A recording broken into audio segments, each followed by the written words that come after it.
F-16 is pretty much identical to the one you're going to get in plot. And they take off, 1 through 4 takes off together in a diamond. So they all 4 take off in line. Yeah. As soon as they're off the ground, number 4 will slide over under boss.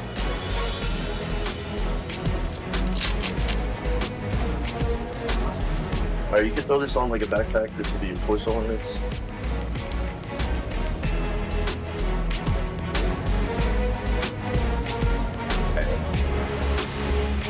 It's perfect. Yeah. Alright, sir. Yeah, push down on that. Just make sure when you do it, you take it off on the right side.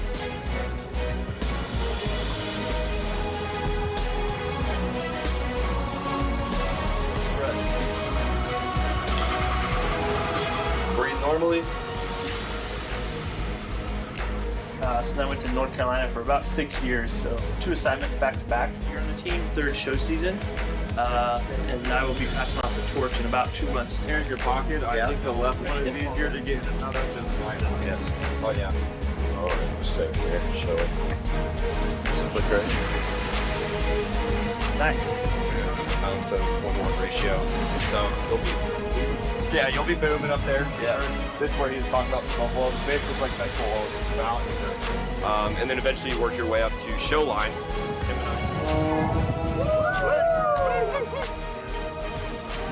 Squeeze.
Thank you very much indeed, ladies and gentlemen. Let's hear it all the way up and down the line for your United States Air Force's F-22 Raptor. Oh, yeah. And let that extend to the narrator of today's demonstration, Master Sergeant Brady Pummel, and to the official Raptor DJ, Technical Sergeant Eric Tullman, bringing some serious thunder to Aviation Nation 2025. Captain Nick Laz Letourneau making his way back in. Be sure to give him a big wave as he taxis back into his parking area. As we again want to continue to say a very big thank you to many of our partners who have stepped up in a big way to make this weekend possible. We want to say thanks to our friends at the Nevada Energy Foundation and Lockheed Martin, to One Nevada Credit Union, Clark County, Caesars Entertainment and Resorts World, to BAC Systems, Amentum, to Western Mortgage, Armed Forces Bank, the Boeing Company, and First Command Financial Services, to Johns, Moles, Meat, to Squadron Flight Shop Transition Careers, as well as the Thunderbird chapter of the Air and Space Association. A big shout out to the Formula One Las Vegas Grand Prix. They're located here today in the Inspire exhibit, located to the south end of the field. Also a big thank you to Victory Capital, on site ready to help you achieve your financial goals. Visit them today at the sponsorship booth area, where you can start investing and grab your free one-of-a-kind wooden airplane to celebrate Aviation Nation. We say thanks to Victory Capital for their support. Also, thanks to Raising Cane's. Be sure to stop by any of their 17 locations around Las Vegas to support the Nellis 99th 4th Support Squadron. Mention Air Show, and they'll donate 15% of sales back to the 99th FSS, supporting the Air Show this weekend. Also, thanks to D.R. Horton. If you're looking for a new home, D.R. Horton's Red Tag New Home Sales event is happening now. Stop by the D.R. Horton booth to learn more about their incredible pricing on select Red Tag homes. No federal endorsement is intended.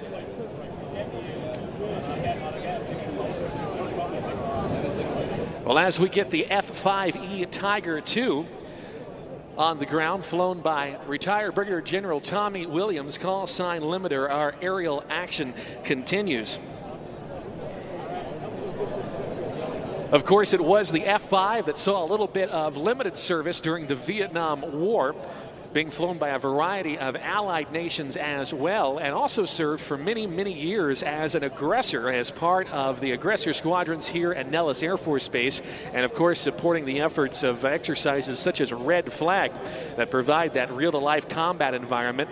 And they implemented the use of F-5Es throughout the years. The exercise of Red Flag, in fact, celebrating its 50th anniversary this year.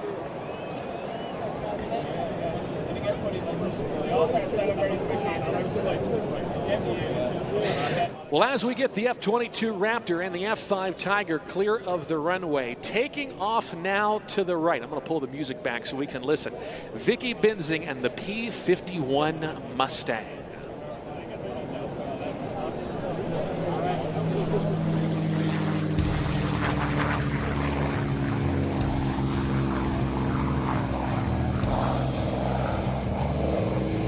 That's the sound of the Rolls-Royce V12 Merlin engine, built by the Packard Company here in America, considered one of the greatest sounds in aviation.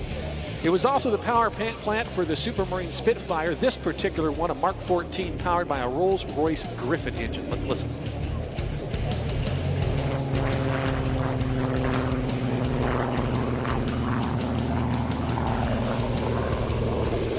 Vicky Benzing now climbing high and to our left in the North American P-51 Mustang. This one that we see today, an air racer. It is best known as Plum Crazy.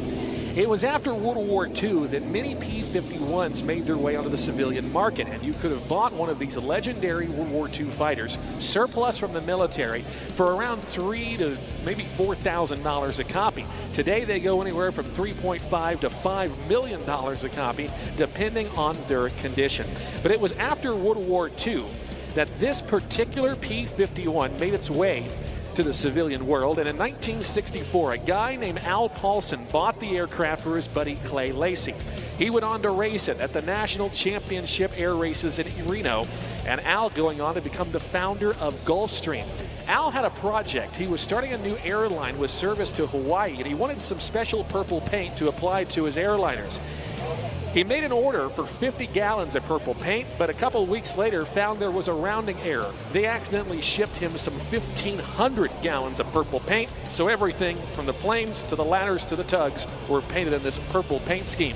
So famous was this color, it later inspired a guy named Fred Smith, who went on to found a small little shipping company that's now known as FedEx. This particular Mustang that we are about to see went on to participate in the inaugural National Championship air races, one of the most incredible air racers in the world today. We now look high and overhead as we welcome to our show, represented by California Aeronautical University, Miss Vicki Benzing and the P-51 Mustang Plum Crazy.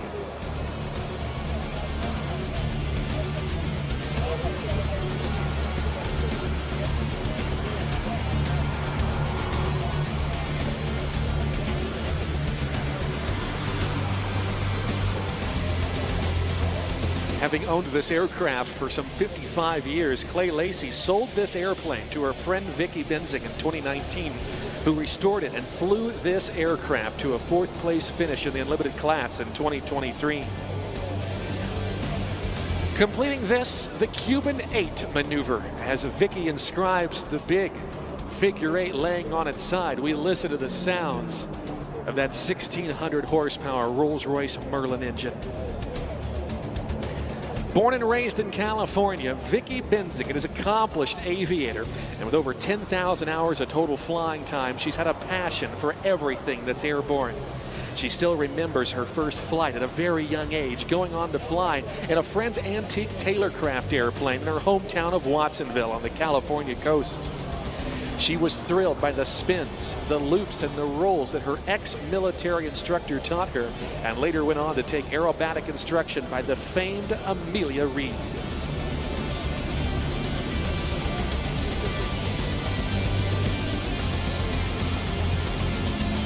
We watch Vicki now from the left at some 350 miles an hour.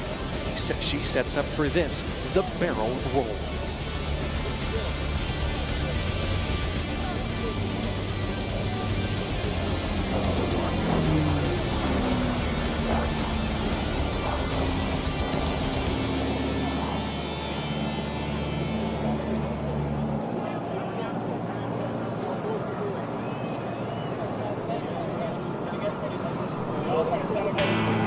Starting and stopping her aircraft at the same airspeed, altitude, and the same heading. Let's put our hands together for Vicki Benzing and the barrel roll. The Mustang is an aircraft that helped end World War II, and after its formal introduction into service in 1944, it helped reduce Allied bomber casualties by over 75%. It earned it a nickname, that of Little Friend. Let's watch now as Vicki approaches from the right for this, the 4-point hesitation roll.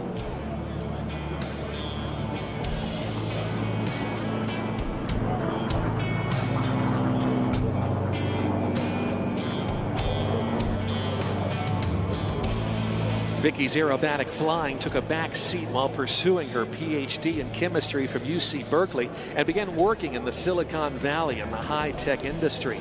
Her passion for aviation remained, especially after she took an aerobatic ride with air show legend Wayne Handley. She began competing in aerobatic competitions, working her way up the various levels, and began performing at local air shows.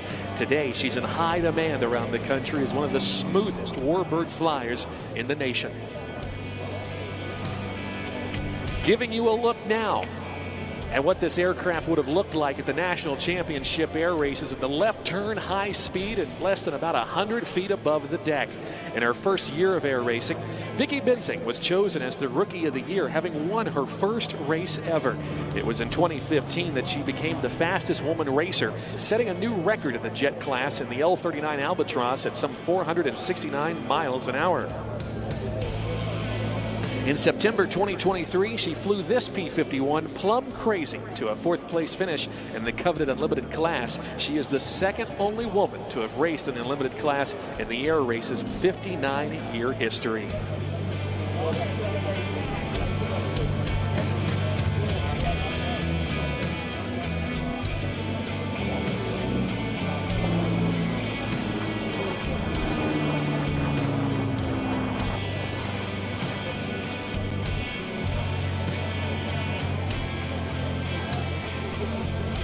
Vicky is proud to be sponsored by California Aeronautical University, where they are training the next generation of aviators. CAU students are on the fast track to rewarding aviation careers designed for efficiency. Their bachelor's degree program allows students to start flying in their first term and complete the program in just 3 years. We invite you to visit California Aeronautical University here on site and also at their website at calaero.edu to learn more.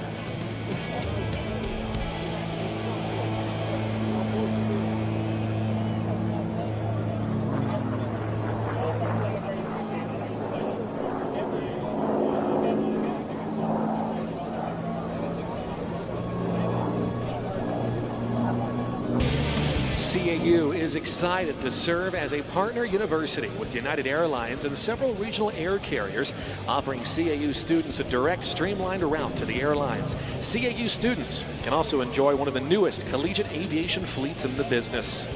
We watch again to our left as Vicky sets up for this, her inverted pass, flying upside down.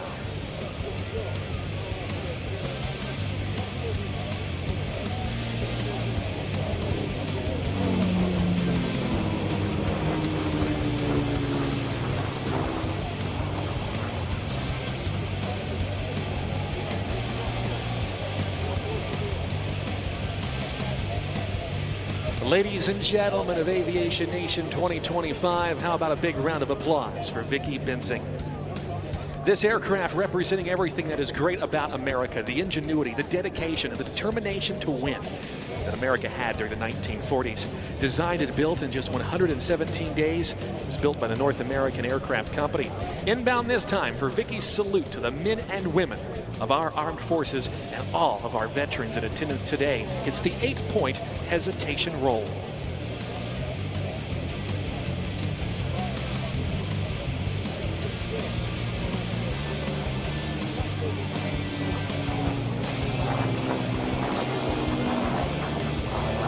Saluting our veterans past and present, a very big round of applause for Vicky Benzing in the 8-point roll.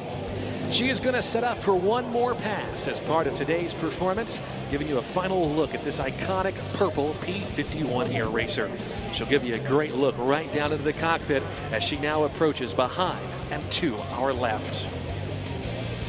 At some 370 miles an hour from the left in parade review, Miss Vicky Benzing and the North American P-51 Mustang Plum Crazy.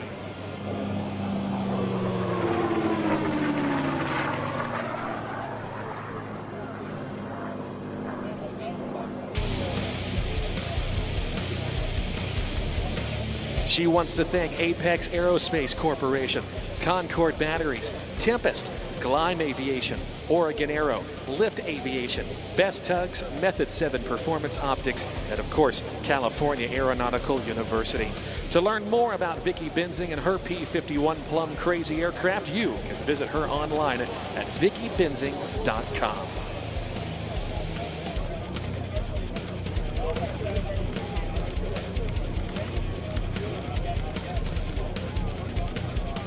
Ladies and gentlemen, making her recovery now. Please join me in one final round of applause for Vicky Benzing and her performance in the air racing P-51 Plum Crazy.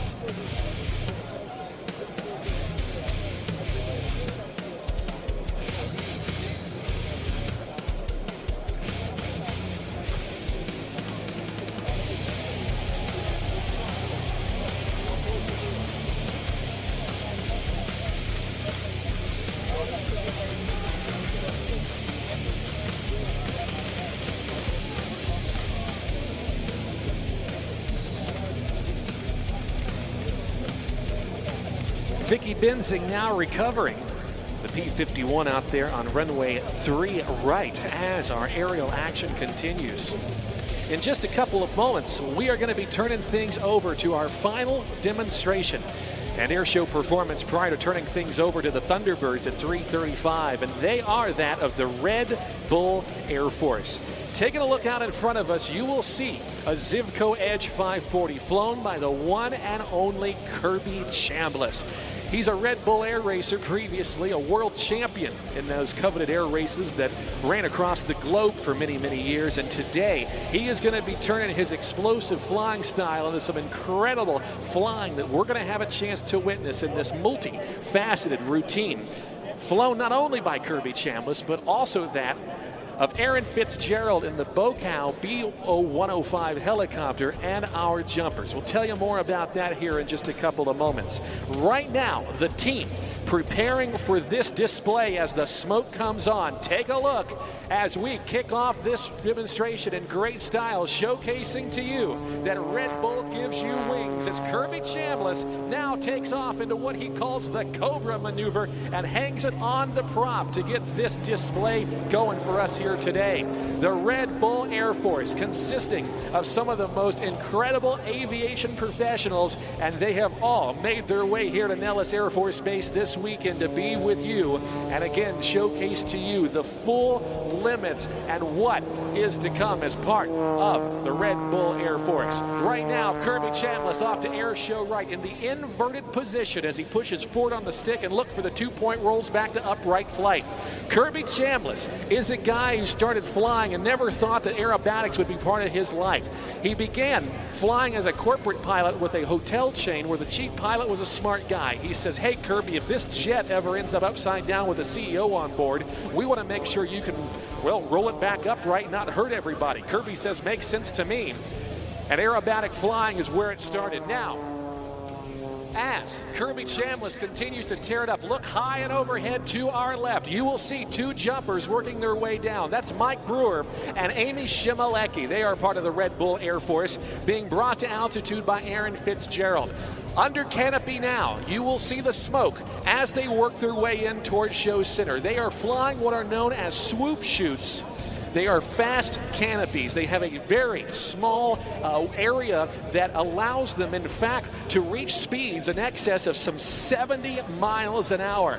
They're going to continue to work their way down from altitude. These two individuals performing some of the most extreme forms of skydiving there is. You will see them on the internet and on TV doing some incredible things with their friends at Red Bull, but they're working their way into the target area right now, high and overhead.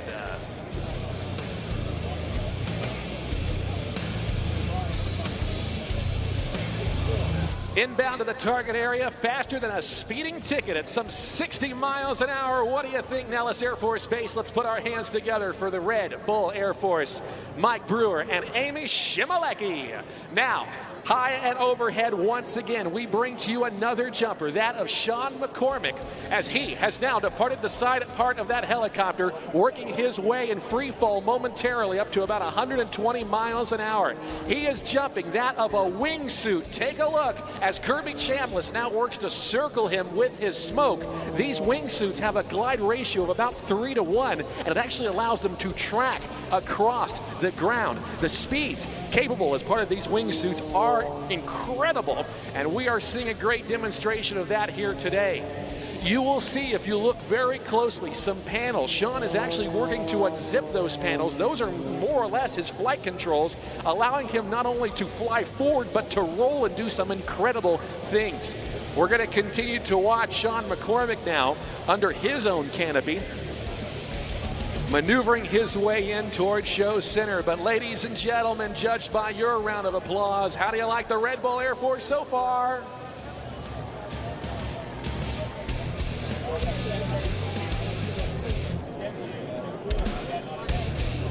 Sean McCormick, a guy that's got over, get this, 25,000 skydives to his credit. Many members of the Red Bull Air Force starring in many feature films, and we're going to continue to tear things up. At altitude, Sean McCormick can indeed hear you. Let's make some noise and bring it in right on target. Swoop, there it is. And a run-on landing. Let's put our hands together for Sean McCormick Now, I want you to direct your attention to the left as we bring back that of Kirby Chambliss in the Red Bull Zivco Edge. He is accompanied now by Aaron Fitzgerald in the BoCal helicopter. Aaron Fitzgerald, one of the few people in the world to do that. Yes, indeed, that is one of the few aerobatic performers who's qualified legally to perform aerobatics in a helicopter, and he is here with us today.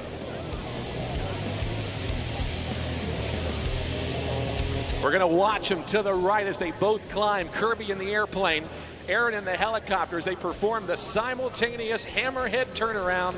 Turn on a dime and give you 9 cents change. Aaron Fitzgerald is a guy who grew up in love with flight. He would actually go to the local airport in Washington State where he grew up to watch the fire bombers work their way out to go take care of those forest fires. But today, it has turned into a full-fledged career. Aaron Fitzgerald staying very busy, flying just about every helicopter in the book, and of course, flying big time with his friends at Red Bull.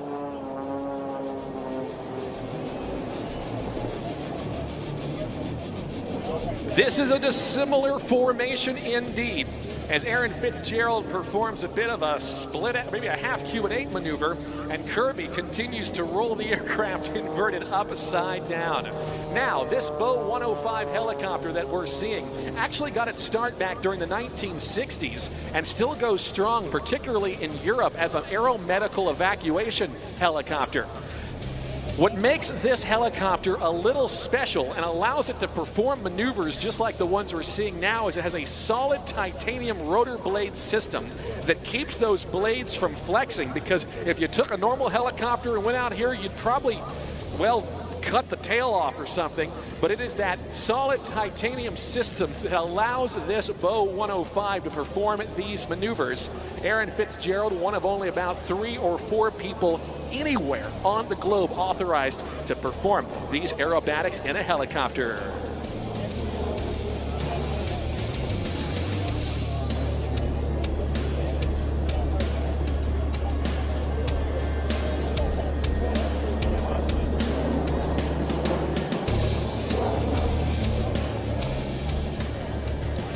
He is going to continue to work out in front of us, and something that, well, would probably keep Igor Sikorsky up at night. This is the most unnatural thing to see, particularly for us fixed-winged pilots.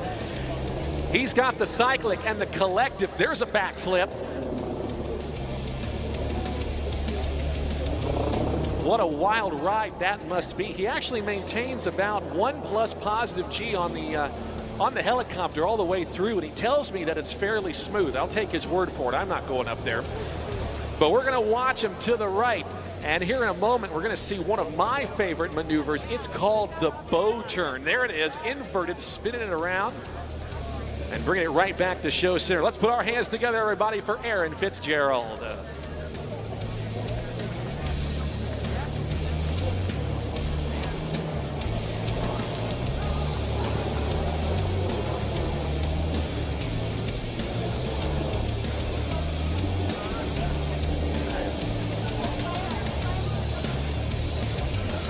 Oh boy.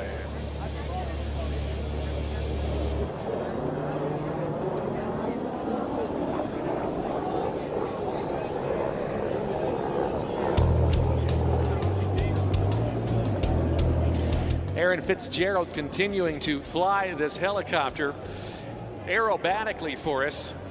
Yeah, here comes a bow turn forward all the way around. Watch him as he spins it, and there is the recovery. Who would have thought that was a good idea to do that in a helicopter? I don't know. But following some of the great names previously with the Red Bull Air Force like Chuck Aaron, and over in Europe, Blackie Schwartz and many others, Aaron Fitzgerald standing in as one of the most impressive human beings doing things in this helicopter that were once thought to be impossible just a few decades ago.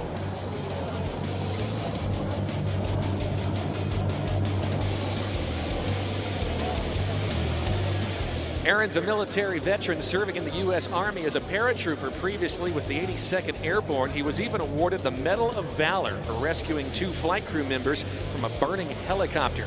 In addition to flying air shows and doing movie work, he flies Blackhawks in firefighting contracts. the Forest Service battling forest fires in the western part of the United States.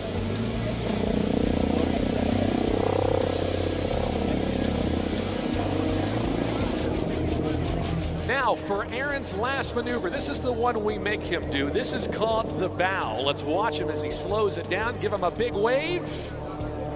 And there's the bow to all of you joining us for today's show.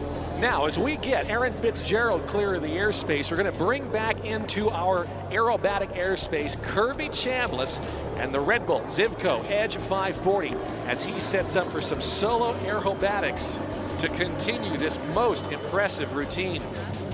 He's high and to the right. I want you to watch him now.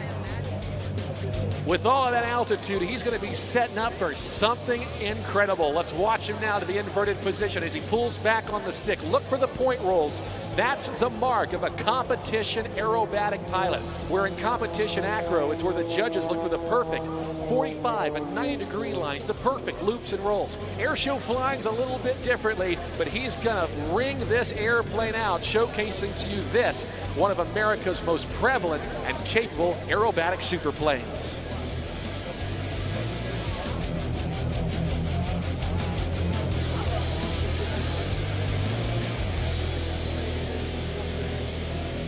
Dropping this aircraft out of the sky in the upright flat spin, 2 turns, and now quickly accelerating with a couple of snap rolls on the down line as well. The world's about to get heavy right in here. If you were in the cockpit with Kirby, you hear him go, "Ooh," as he works to stress his lower body muscles to keep the blood up in his brain so he can keep flying. What do you think, Las Vegas? Let's again make some noise for the one and only Kirby Chambliss.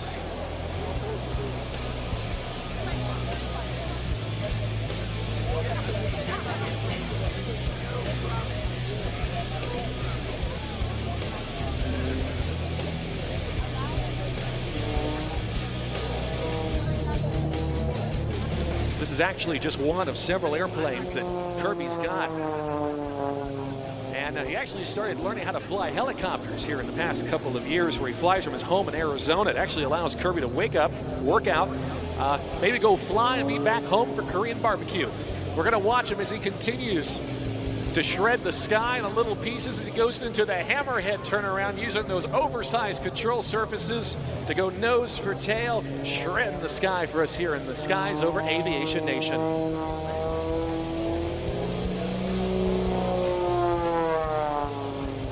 With over 27,000 hours of flight time, Kirby has traveled the world performing aerobatic displays and racing with Red Bull, and is by far one of the most accomplished aerobatic pilots any place.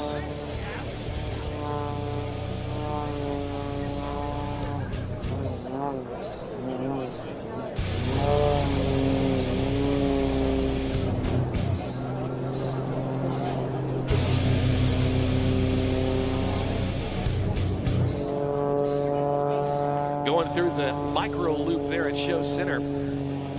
These Edge 540s only weigh in at about 1,200 pounds with all that horsepower and grab by his propeller and that AIO 540 engine.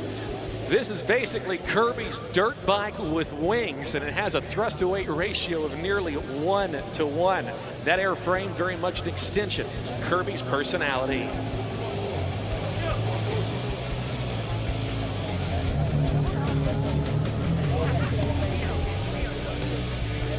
We now make our way to the freestyle portion of today's aerobatic routine as Kirby continues to tear things up. We're going to go off script just a little bit as Kirby now works to play with every inch of our aerobatic airspace. Kirby most comfortable down close to the ground and upside down.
down on the deck. High G, low altitude that made Kirby Chambliss a Red Bull Air Race world champion on a couple occasions. We're going to watch him to the right. Kirby, known for his explosive flying style, he's also a guy who invented a couple of maneuvers. This one of his signatures, he likes to call the Cobra. 3, 2, 1, striking out of nowhere.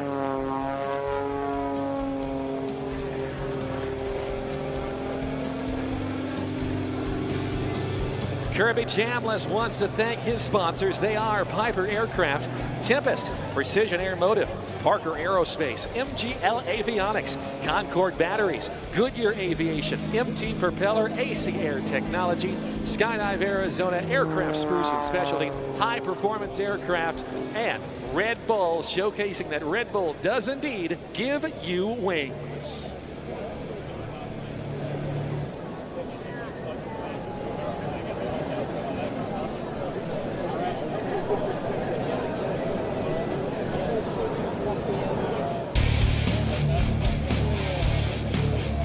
That completes his performance here today. Ladies and gentlemen, let's put our hands together for the Red Bull Air Force.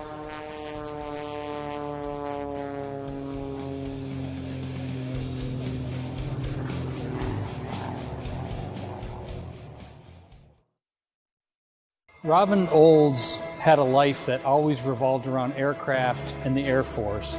As a young man, he attended West Point. He then became a fighter pilot and went over to Europe, initially flying P-38s and then later P-51s. And amazingly, at age 22, he took command of a fighter squadron. And due to his leadership, the 8th Tactical Fighter Wing became the top MiG-killing unit in the Air Force during the Southeast Asia War. He had the backing of his men. They loved him, and he led from the front. And if I had to describe Robin Olds in 2 words, it would very simply be courage and charisma.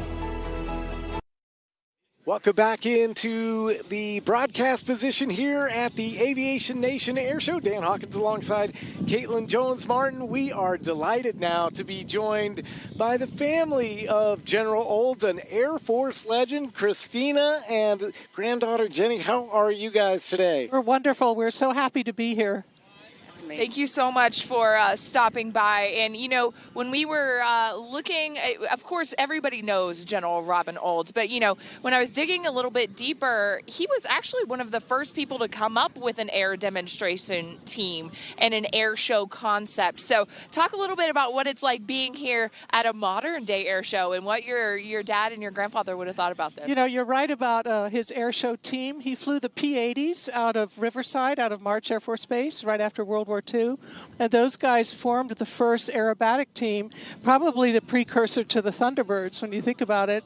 And Jenny and I were thrilled to be here in 2007, right after my dad passed away, and they dedicated the 60th anniversary of the Air Force to him. So it's the first time we've both been back here at Nellis together, and so this weekend is an absolute treat for us.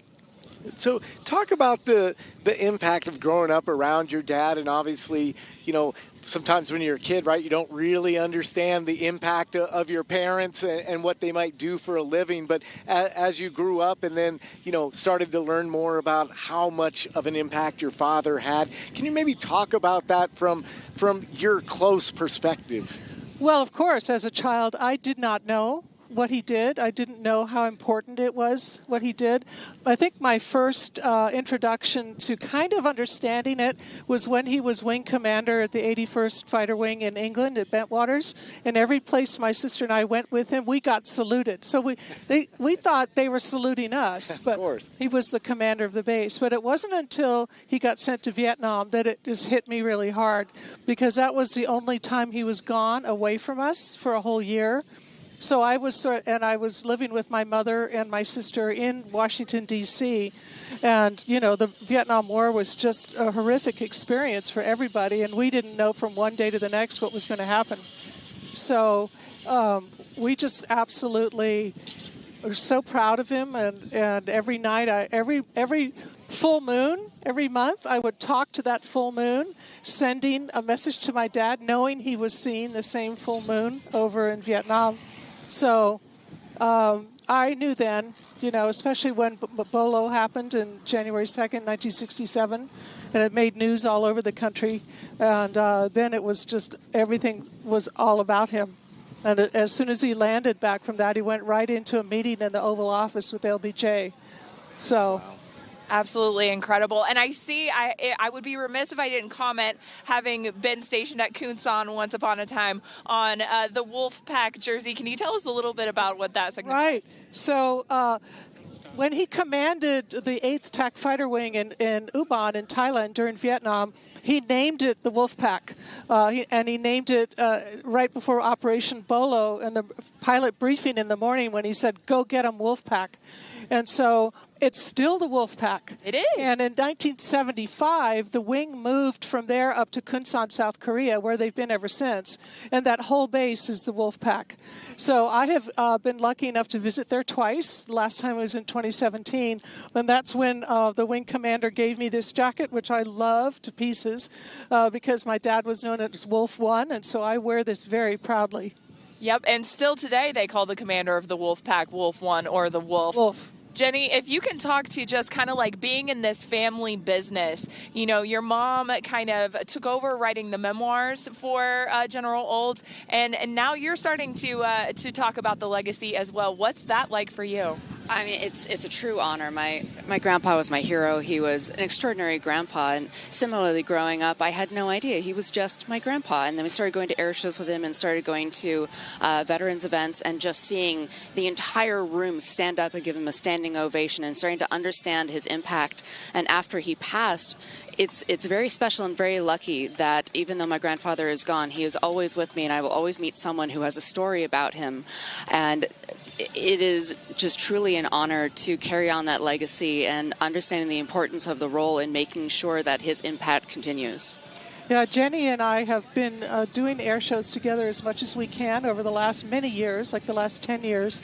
And more she is just enjoying the whole scene. Mm-hmm. And she has now been at, 3 or 4 of my speeches. And luckily, last year at Langley in Virginia, she told me, she said, "You know what, Mom, I think I can take over from you someday." I said, "Yes, fantastic." And she'd be great at it. Well, we'd be remiss if we didn't at least ask. I mean, of course, your dad, known for the famous mustache. Now it's blossomed into Mustache Marsh. But it was an act of leadership as much as defiance. Yeah, absolutely. So he was influenced by Tommy Burns, who was the leader of the base right after World War II, where my dad went over to Tangmere. And Tommy Burns had a gorgeous handlebar mustache. And so it was right after Operation Bolo in January of 1967 that he decided to start growing this mustache. And he grew it, and he grew it, and he grew it. And I have recently found some wonderful photos of when it was maybe a month old, and then growing and growing. And, of course, he got yelled at by Washington. The generals telling him, "Shave that off. You're a bad influence." And, of course, my dad kept growing it. And so it became known as Robin Old's single-digit salute to Washington, D.C. And that mustache has its own Wikipedia page, Mustache March. And it's just a delight. A couple of years ago, Jenny and I went to Hill Air Force Base, and she judged her first Mustache March, and that was great.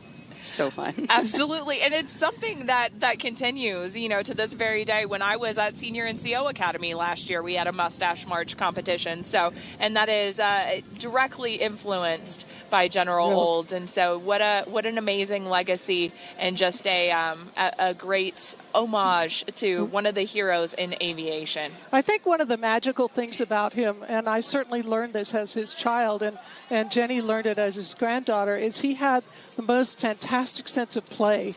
He wanted people to have fun and to play all the time. It's a lot of why he pushed the rules, pushed the envelope, and encouraged people to just play as hard as they could.